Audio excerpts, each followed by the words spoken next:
Hi, Love Hombo here. Want to do a short video on food, and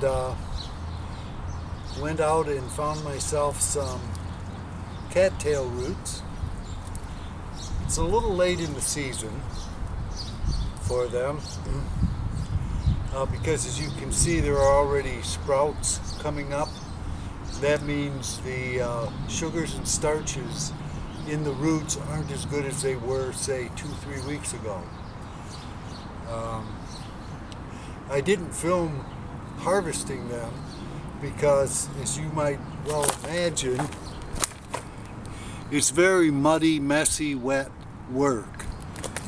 And if you don't like sticking your hands up to your elbow in cold water, it's best to see if you can get a buddy to do it. So let me wash these off and show you what they look like once they're cleaned up, and then we'll go from there. Here they are, washed off. And you'll notice these are looking a little thin and very fibrous. It's because I got them a little bit too late. The good news about that, however, is that I already have some shoots, which I can subject to meticulous cleaning.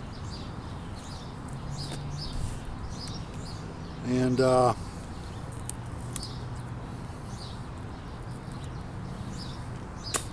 outside leaf isn't good, but the inside of it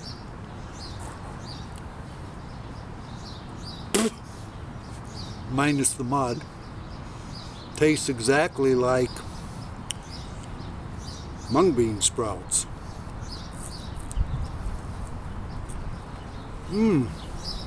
Boy, if you could put this in a soup, that would be just the ticket. Maybe I'll do that later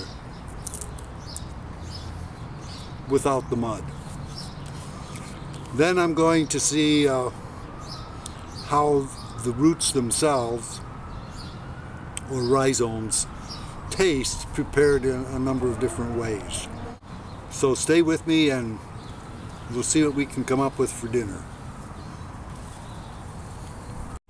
So the first thing I've done is break off all the shoots, or sprouts, whatever you're going to call them, and I'll wash these up, and these will go straight in a soup, minus the green parts, because the green parts are not chewable and not tasty.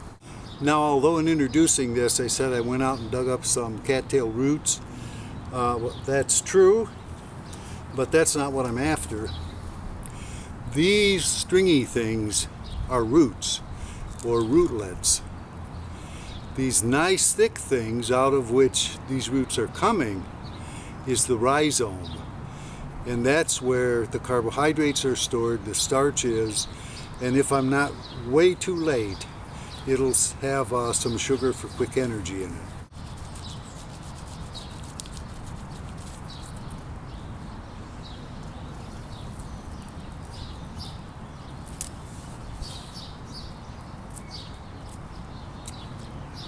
You get the idea. Just pull the roots off, cut them off, scrape them off, however you can do it.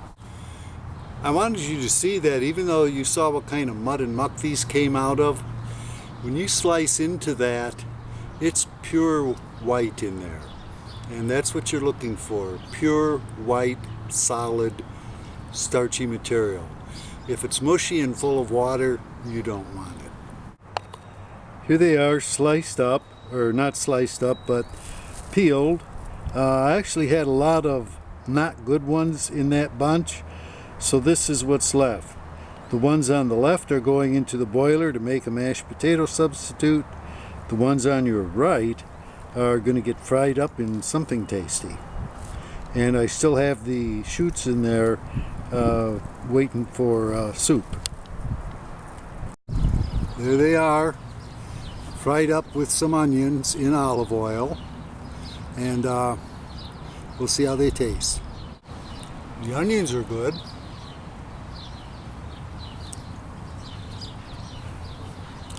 Actually, the cattail roots aren't bad either. Of course, what's bad when it's sauteed in olive oil and onion? But like all rooty, barky starch extraction cooking, gonna have to chew this stuff up till just the fibers are left and then remove them. Meanwhile, the rest of this is in the pot boiling, and I'm shooting for a mashed potato substitute with that, so we'll see how that turns out. Now, the rhizomes have been boiled for 20 minutes, maybe a little bit longer, and then I let them sit for 5 minutes in the water. And then I scraped out the starch, along with some of the fiber, I guess. And that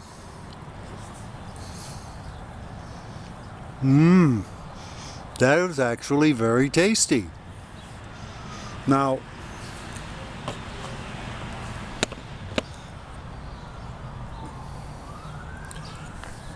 you can do the same thing, get the same product by squeezing it out between your teeth, but that's nowhere near as satisfying. So I'm going to show you how I scrape those out, and then I'm going to go, I might even stick a little butter on these. They're so good.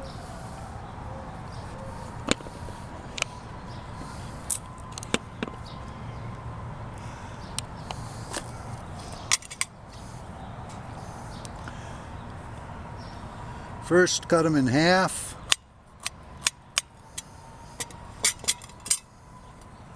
Open them up inside out. It helps to have something to hold them with. And just scrape them out. You see the mashed potato substitute? It's certainly as good as mashed potato tasting.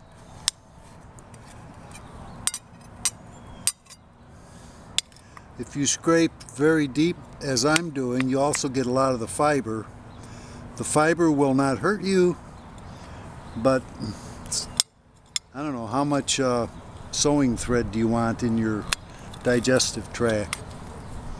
So I'm going to continue just slicing these out now, and then I'll go enjoy them. Then I'll come back for a summary. Okay, so that's what's left off of that little pile of cattail rhizomes. So, the cattail summary. There's a reason why whole civilizations have been built around corn, squash, beans, hunting, and fishing, but none that we know of have been built around cattail rhizomes. And that's because extracting the calories from these rhizomes takes a lot of work, and I'm not sure how many calories are really in there.